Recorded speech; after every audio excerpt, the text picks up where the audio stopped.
उठला, पळायला आल्यानंतर पायी टेकवतात शिनपेनची आग मस्तकात जाऊन बसली.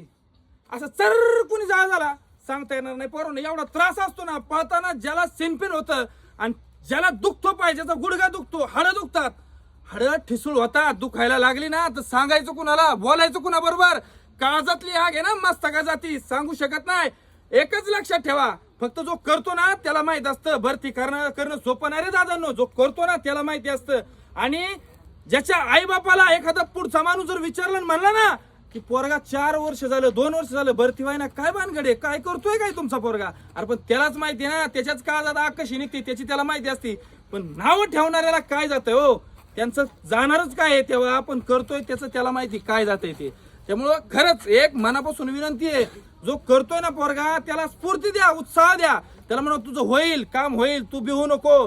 कारण लक्षात घ्या 2 वर्ष करायचं म्हणजे 2 लाखाला गाठ येते. आणि 2 लाख एक सामान्य कुटुंबातला शेतकरी कमवू शकत नाही. आणि इथं जी येणारी पोरं काय कोट्याधीश नसतात, ती प्रत्येक मुलगा हा सामान्य कुटुंबातून आलेला असतो. त्यामुळे माझं खरंच हात जोडून विनंती आहे की त्या मुलांना प्रोत्साहन द्या. आपल्याकडे जर 4-2 रुपये असतील तर सहकार्य करा, एखाद्या विद्यार्थ्याला मदत करा.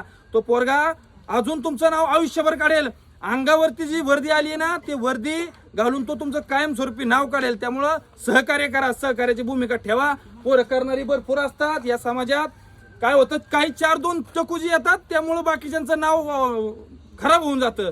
पण जी पोरं करतात ना खरंच त्यांना माझा सलाम आहे. आणि विद्यार्थ्यांनो तुम्ही खचून न जाता मनापासून तयारी करा. विद्यार्थ्यांनो तुमचं काम होईल, बाकीच्या नंग्या पुंग्यांच्या नादी लागू नका. तुम्ही तुमच्यापासून मनापासून तयारी करा, कारण ही वेळ जाऊन देऊ नका. वर्ष 2 वर्ष होऊन जातं, लग्नाचं वय येतं, मग काय करणार आहे, मग मुली पहा, मुलाला मुली पहा, मुलीला मुलं पहा, आणि ह्यातच दिवस निघून जातात. त्यामुळं त्यावेळेसचं जे टेन्शन असतं ना मुलाला, हे कोण सांगू शकत नाहीये. त्यामुळं माझं एक सांगणं मनापासून असं सांगणं आहे की त्या मुलाकडे आपल्या समाजाने पण पाहण्याचा दृष्टिकोन चांगला असावा आणि त्या मुलाने ते ऍक्सेप्ट चांगल्या पद्धतीने करून स्वतःवरती चांगलं लक्ष द्यावा. याच्यातून काय वेगळं वाटलं तर सांगत जा. धन्यवाद.